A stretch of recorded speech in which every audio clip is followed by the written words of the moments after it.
책을 읽는 가장 쉬운 방법. 윌라 오디오북. 드림 초콜릿 호텔 오시는 길. 남한사회주의 노동자당에서 일하던 시절엔 라이더 나과장으로 불렸어요. 3년 내내 자전거 출퇴근을 했거든요. 잘 정비된 자전거 도로를 따라 계속 달리면 여의도 당사가 나왔어요. 호시절이었죠. 이제는 그냥 나주임이에요. 호텔 캐셔 나주임. 라이더 나주임은 없습니다. 용산에 있는 드림 초콜릿 호텔까지 자전거로 가려면 지하차도를 2번 통과하고 혼잡한 6차선 차로를 계속 달려야 해요. 서울바닥에서 그렇게 무모하게 자전거를 타다간 죽습니다.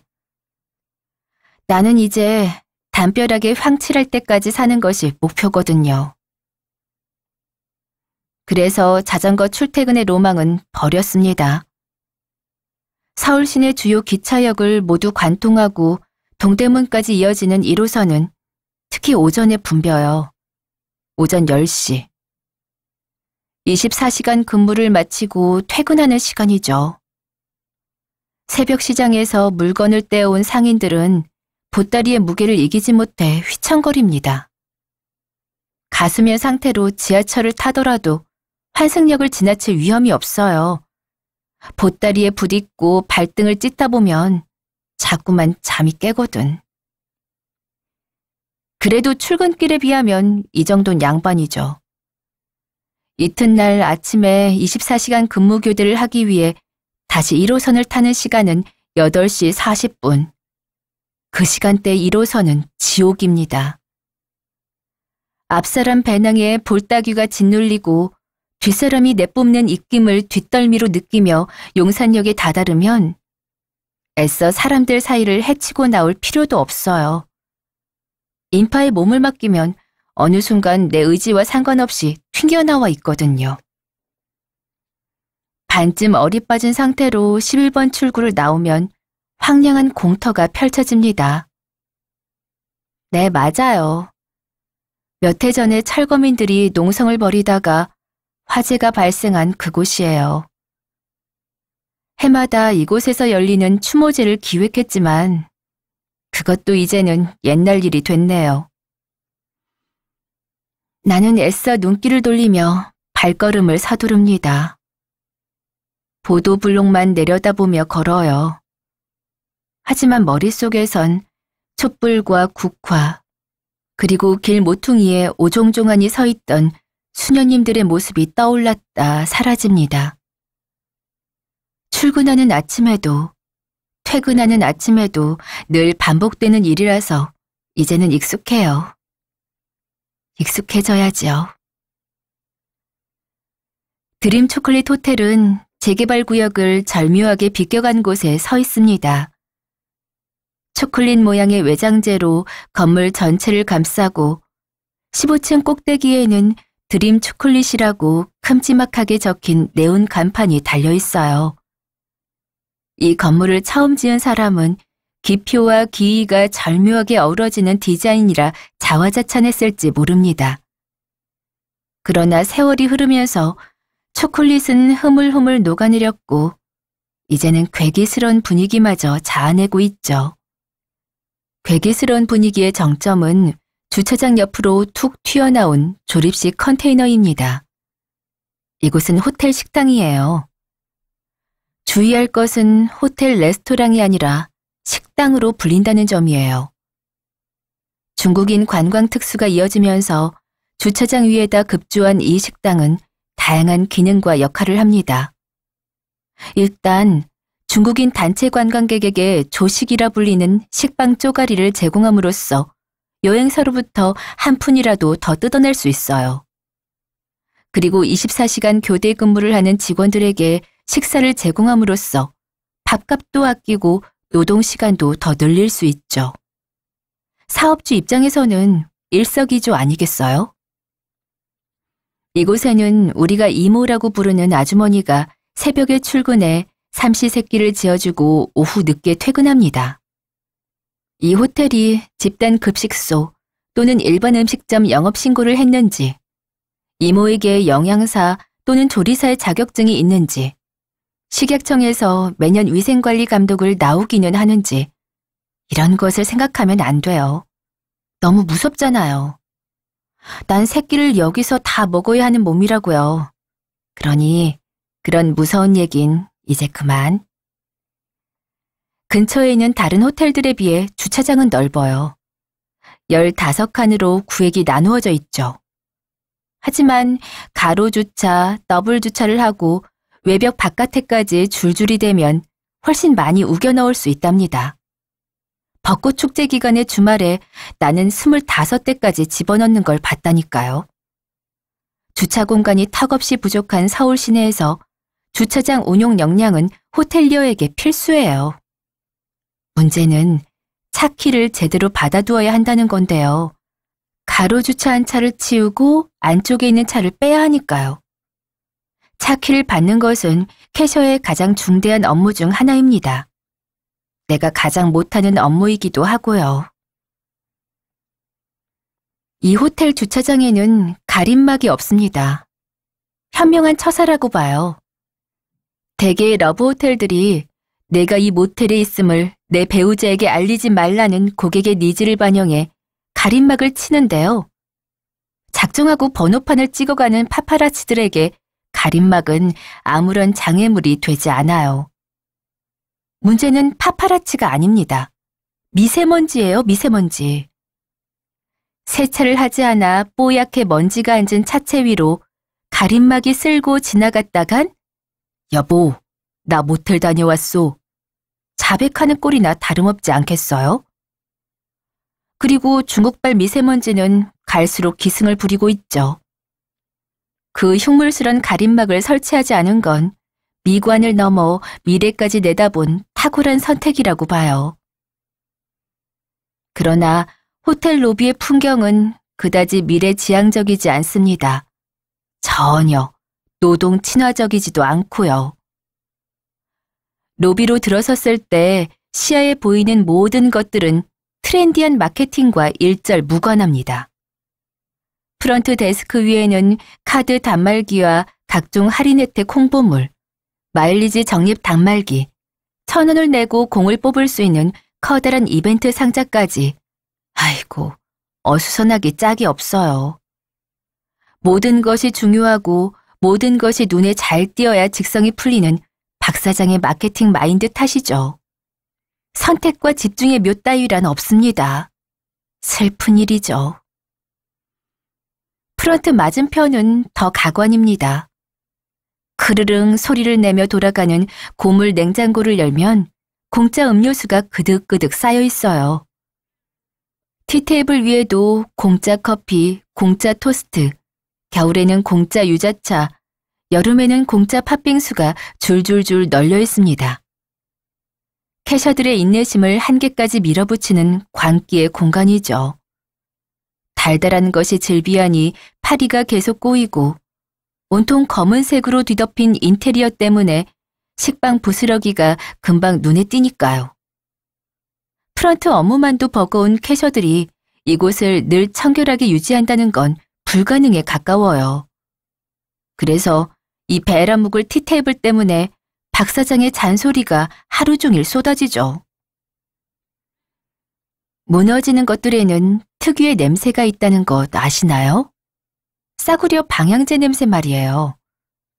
무너지는 것을 안간힘으로 은폐하기 위해 캐셔들은 수시로 방향제를 칙칙 뿌려댑니다. 조금만 쿰쿰한 냄새가 나도 박 사장의 잔소리가 터지니까요. 사실 난 후각이 그다지 예민하지 않아요. 하지만 그 방향제 냄새는 귀신같이 감지할 수 있게 되었어요. 그래서 카페든 옷가게든 문을 열면서 그 냄새가 훅 끼치면 곧장 나와버리죠.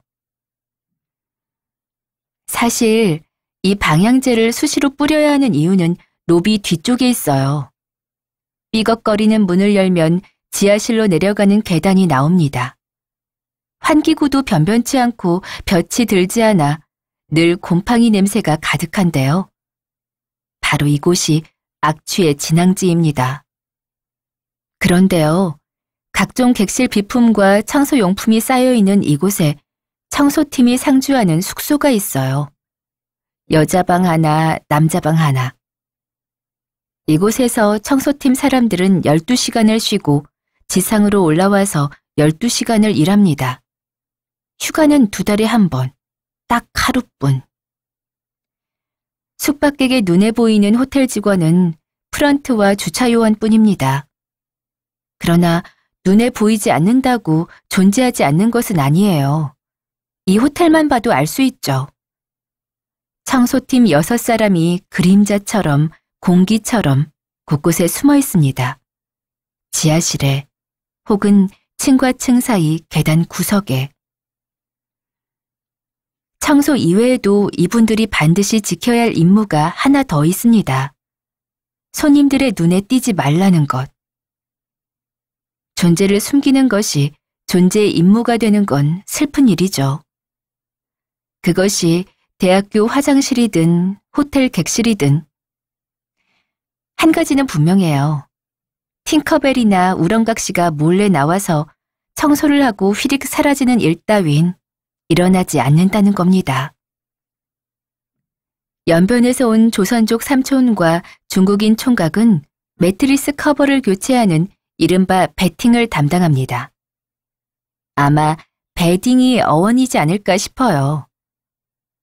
처음에 일을 시작했을 때에는 베팅 하는 소리를 듣고 빗자루 대신 트럼프 카드를 들고 다니는 게 아닐까 몹쓸 상상을 했답니다. 객실 청소는 여자 청소팀 4명이 맡아요. 이분들 가운데 한국인은 1명뿐이에요. 나머지는 모두 조선족이나 중국인 또는 일본인이죠. 난 이분들과의 의사소통에 계속 애를 먹고 있어요. 딱한 일이죠. 딱한 일이에요. 그들이 일하는 공간은 그들이 쉬는 공간보다 훨씬 크고 깨끗합니다. 15층까지 빼곡하게 들어차 있는 60개의 객실이죠. 드림 초콜릿 호텔은 층마다 인테리어 콘셉트가 다르다는 것 알고 계셨나요? 2층은 일본식 다다미 방을 연상케 하고 3층은 한국식, 5층은 방 한가운데에 월풀 욕조가 놓여 있고 6층은 파티룸이 있는 식이에요. 인테리어가 어찌 되어 있건 객실을 점검하러 올라갈 때만 나는 엉뚱한 상상에 빠지곤 해요. 미국 드라마 CSI에 나오는 파란 안경을 본 적이 있나요? 사람이 남긴 모든 흔적을 찾아내는 그 파란색 안경 말이에요. 그걸 쓰고 객실을 훑어본다면 아주 가관일 겁니다. 특히 침대 매트리스는 아주 볼만하겠죠? 어이쿠, 호텔에서 잘 마음이 싹 사라지셨다고요? 이해합니다.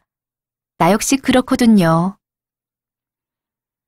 마지막으로 드림 초콜릿에서 내가 가장 좋아하는 비밀의 장소로 안내할게요.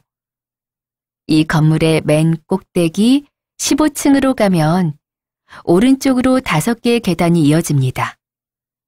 계단을 타닥타닥 밟고 올라가서 또 한 번 돌면 큰 철문이 나와요. 안전상의 이유로 늘 잠겨 있죠. 이 문을 열려면 열쇠가 있어야 해요. 하지만 내가 누굽니까? 이 건물 내에 있는 모든 문짝의 열쇠 꾸러미를 관장하는 캐셔 아니겠어요? 나에게는 이 철문을 수시로 들고 날 수 있는 권한이 있다니까요. 철문을 열고 나가볼까요? 네, 이곳이 옥상입니다. 드림 초콜릿 호텔에서 가장 높은 곳, 그리고 가장 조용한 곳. 녹슨 침대 프레임과 기자재 따위가 나뒹굴어 다소 음침하지만 그래도 나는 여기가 좋아요. 손님의 발길이 끊기고 새벽이 되면 캐셔들에겐 잠시 눈을 붙일 시간이 주어집니다. 그러면 나는 곧장 옥상으로 향합니다. 차대리는 도대체 거기 올라가서 뭐해요? 외계인이랑 교신해요? 하고 자꾸만 짓궂게 물어요. 집에 있는 내가 거기서 북한 단파 라디오를 들을 것이라고 믿어 의심치 않고요. 둘 다 틀렸어요.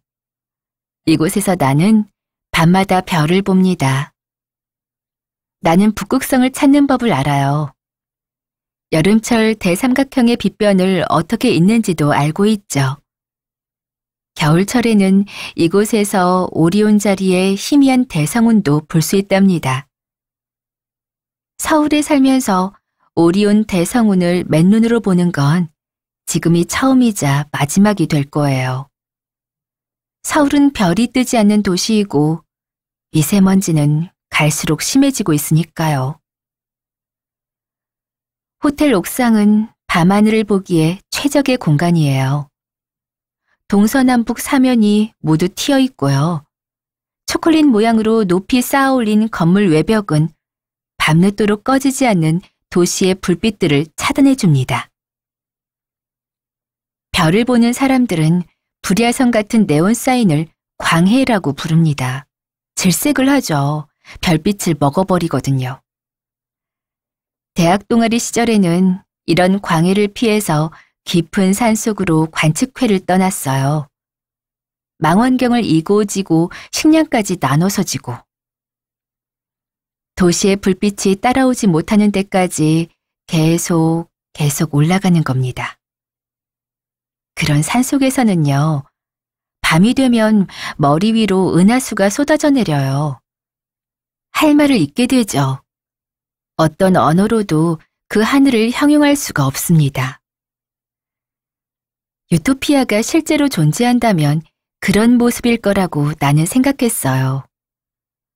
별에는 밤, 선배가 들려주던 북유럽 삼인주의에 내가 매혹된 이유도 마찬가지예요. 나는 그 시절 북유럽 삼인주의에 매혹되었던 걸까요? 천왕산 정상에서 바라본 은하수에 홀린 게 아니고? 혹은 그냥 선배가 좋았던 것일까요? 이제는 모든 것이 애매하고 모호할 따름입니다. 그리고 리제가 있어요. 별빛이 흐드러지는 천왕산 정상에도 홀로 멍하니 서울 하늘을 올려다보는 호텔 옥상에도 리제는 있습니다. 선배와 나를 가만히 쳐다보던, 감정이 담기지 않은 눈으로 말간이 나를 응시하던 그때처럼. 리제는 어디에나 있었고 지금도 여기에 있어요. 여러분의 눈에는 보이지 않습니다. 나에게만 보이는 사람이니까요. 저만치 서서 아무 말도 하지 않고 그냥 바라만 보고 있네요.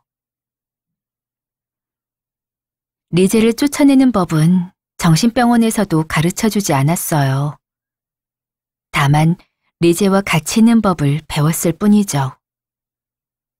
그 아이가 있더라도 숨을 들이쉬는 법, 내쉬는 법, 눈을 맞추는 법, 두려워하지 않는 법. 밤하늘을 한참 쳐다보다가 눈이 감기기 시작하면 그만 자야 할 시간이에요. 내가 바지를 툭툭 털고 일어나면 리제도 슬며시 일어납니다. 열쇠 꾸러미를 쩔그렁거리며 계단을 내려오면 리제는 또 저만치 서서 나를 기다리고 있어요. 리제는 늘 여기에 있습니다. 그러므로 드림 초콜릿 호텔은 남영의 이야기이자 리제의 이야기이기도 합니다. 초콜릿처럼 달콤 쌉싸름한 사연이 가득한 이곳에 오신 여러분을 환영합니다. 드림 초콜릿 호텔에 체크인 하시겠습니까?